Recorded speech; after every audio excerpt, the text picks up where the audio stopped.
Hey guys, we are here with the Subaru. This is a 2014 Subaru Impreza 5-door hatchback. So we'll take a tour outside. Now it is snowed today. We're over here in southern New York. We got a few inches of snow actually, so it's pretty nice out. This parking lot's been plowed. But here's the car. So, you know, this car's actually had a lot of problems we've had with this car. Just recently, this was under 70,000 miles. The head gaskets blew. We had some oil things where they valve on top of the engine, wheel bearings had to be replaced, a new front CV bolt axle had to be replaced. So there's been some issues with the car, but you know, when it does work, it works pretty well, and I think that's the best thing. It's a Subaru. Got some snow stuck over here. We were running, I think these are all season tires right here. There's Pirelli tires. They're not that bad in the snow actually. It'd be better if we had snow tires, but this thing does pretty well in the snow for what it is, which is a good thing. Under the hood is an interesting power plant. It's Subaru's iconic boxer engine, so let's just check that out. It is a 2-liter flat 4. Open that up. So we're here, 2-liter flat 4, a little bit loud and clunky. Some oil, you know, usual Subaru things. This piece over here, the coolant pipe broke. Other than that, it's been decently reliable. Other than a few issues we've had, but you know, this is paired to a CVT, so it's not the best thing in the world. But honestly, compared to Nissan CVTs and other CVTs, it's not that bad. This cargo space isn't that bad either, since this is a 5-door. I can open this up. See, we have a decent amount of cargo space back here. We actually have a spare. The seats fold down so you could have some more space. So it's not that bad for cargo-wise if you're looking at this as a used car or something. Ground clearance. It has like 4 or 5 inches of ground clearance. This is the hatchback. It's not the cross-track. We also have a cross-track. That's obviously a bit better in the snow if you want to use that. Clear this up a little bit. But yeah, we're going to take on a little drive. It's really nice out. And we're in this nice park. I'm going to show you a little bit of the driving experience of it. Let's take a hop inside. And speaking on driving, it actually doesn't drive too bad. Hop inside. The interior is, just put a seatbelt on here. The interior is okay. So this is the beige interior. Not the best choice, honestly. The seats get pretty dirty. My gloves and hat over here. But the seats get pretty dirty since it is a beige interior. Kind of difficult to clean. They attract pet hair and stuff. Pretty basic. This is a 2014. You know, usual infotainment. It has Bluetooth, which is nice. Nothing that fancy. Up here, light. Cloth headliner. This one doesn't have a sunroof either, or heated seats, which is kind of a bummer, especially in the winter months. Again, we have that CVT gearbox over here. Kind of annoying, but again, like I said, not the worst CVT on the market. If you want something that's gonna be, of course, more sporty, you can find some other thing, maybe a Mazda or something with the automatic, like a 6-speed automatic they have. It does have paddle shifters, believe it or not, and you know what? They actually kind of shift pretty good for a CVT. Now you might be thinking, oh, who's crazy? Why would you use a paddle shifters for a CVT? But believe it or not, they actually kind of work pretty well. Someone joining us over here? Oh, I'm not sure. But yeah, audio system sucks, not gonna lie. It's not that good. Other than that, yeah, let's just take it on a little spin up here. It's really nice out today. One thing to note, actually, this still uses a hydraulic steering rack. So a lot of new cars are using power steering racks now, and honestly, they feel pretty numb. Some manufacturers are starting to get it right, but Subaru's new hydraulic steering racks in their newer cars sucks. I'm not gonna lie, they suck. No steering feel at all. And this actually has some pretty good steering feel. A little bit slippery in the snow over here, but it's kind of nice. It's a little bit rewarding because you're like, oh wow, you can actually feel where the tires are going, where the car is actually going in a direction. Now, of course, this has Subaru's signature symmetrical all-wheel drive system, and what that means is there's power constantly going to all 4 wheels, and there's symmetrical half shafts on all 4 corners. I believe in this car, now Subaru has different versions of their symmetrical all-wheel drive system for most of the different vehicles, and it's been updated over time. This has been pretty much one of the most basic versions. Thank you. And this one, I believe the power splits 60 front, 40 rear on standard. And I believe it can send the varying amounts of powers, some to the front or rear axle when it's needed, or to each individual wheel if it's needed too. Yeah, and this isn't the most powerful engine. Oh, I think someone's having a photo shoot over here. Thank you. It's a nice day for a photo shoot, everyone. So that is fun to do in the snow. Of course, with a right Wrangler too. But yeah, it's not the most powerful thing in the world. It's like 148 horsepower from the 4-cylinder flat 4. This is not a sports car or anything. You're gonna want WRX or something like that for that. But as a daily driver, and especially for having all-wheel drive, the CVT and the all-wheel drive system pair really nice together, I think, and you actually don't get that bad of a gas mileage. We get around 25 average, and this is from city driving, a lot of city driving too, which is really not that bad. And I like this display up here. It's really nice. Subaru always does a nice upper multi-function display. On the newer ones, it's really quick too. But yeah, overall, it's not that bad of a car, especially for daily driving use. And we have, again, like I have said, there's been a lot of unusual issues that have happened to this car, especially under the hood.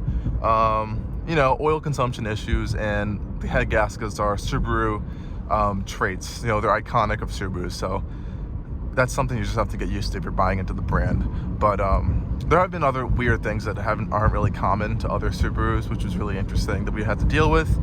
Thankfully, Subaru of America is an amazing company. They're really helpful, at least for us. The majority of people, they're very nice and kind, and they do listen to their customers, which is really nice. I know a lot of other corporate brands are not like that all the time, especially, I don't want to call people out, but FCA, I know people have had some nightmare stories about that. It's really sunny out today, guys. But as you can see in the corners, it handles unusually well. It shouldn't handle this well. The all-wheel drive system really likes to pull the car in, and you can hear the CVT performance right now.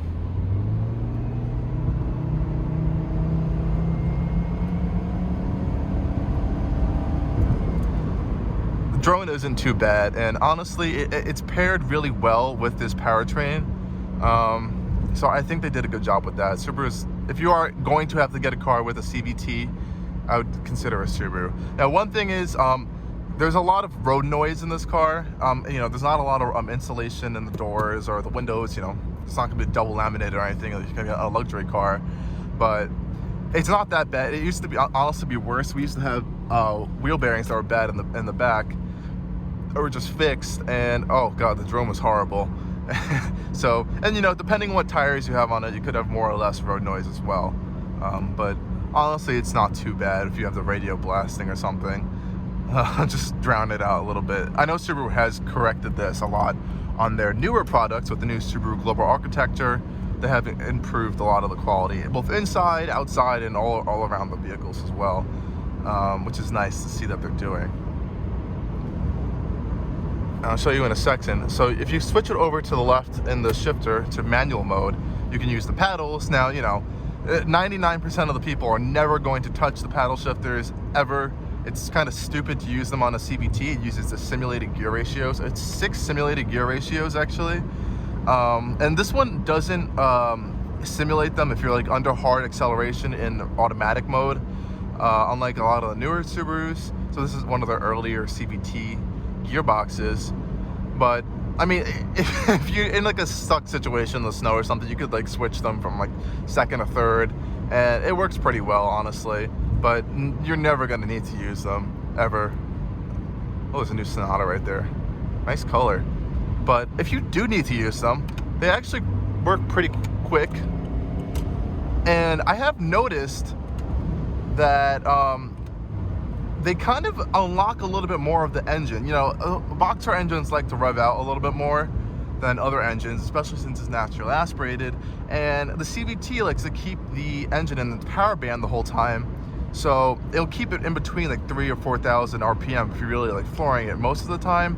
But if you do kind of want more power, it's not the most powerful engine in the world, but if you need more power at the time, switch it over to manual mode and drop a simulated gear, and it actually kind of frees up a lot of the rest of the power on the engine. So that's one thing I have noticed. Again, no one's really going to use this, but it is something you can do if you need to, which is nice to see. Yeah, but you know, we've had this car since 2014. It's relatively been okay. Additionally to the other issues I mentioned before, we've had to replace this is a common problem on a lot of Subarus from this time period. It's called the brake light switch. It just rests right above the brake pedal, and it's really annoying actually, because if that switch goes, it throws up a Christmas tree on your dashboard of a whole bunch of different lights, everything from your traction control to ABS to maybe a check engine light might come on or something. It's ridiculous. And it also locks your shifter into park, so you have to use the unlock little slot right there, pop something in there, which is really annoying. So we've had that replaced twice. I think there was a recall for it at one point. So again, that's something to look out for if you're looking to get one of these used or something. But you know, and this is one of the first big snows we've had over here in a year or two. It hasn't been snowing that much recently, but you can't beat these things in the snow for this price range, especially used or something. A lot of the cars in this class, at least when this came out back in 2014, are all front-wheel drive. Now a lot of the competitors are switching to all-wheel drive. You know, we have things like the Mazda 3s now is all-wheel drive. We may get that Corolla GR, which is probably going to have GR Corolla, which is going to have all-wheel drive from the Yaris GR. There's a very slight rumor of the Civic getting all-wheel drive, but I don't think that's going to happen, at least anytime soon. Maybe on the Type R with the hybrid system. But yeah, so all-wheel drive, even though you don't really need it all the time, people see it as a popular feature, I guess, and they kind of want it. Oh, this person is stuck in this lane. That's not good. And it's a Jeep. Overheated. Oh no. Poor thing. Yeah, so all-wheel drive is a popular thing now, so a lot of manufacturers are switching over to it, but Subaru does still have one of the best, I think, casual, everyday all-wheel drive systems. And a lot of these other ones are mostly front-wheel drive based or rear-wheel drive based, and they'll switch to all-wheel drive when they need it, and they're usually like a Helldeck system or something, which you'll use like front-wheel drive based, and it'll send power to the rear if they need be. I don't find those the best all the time.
Hey guys, I hope you guys enjoyed this video.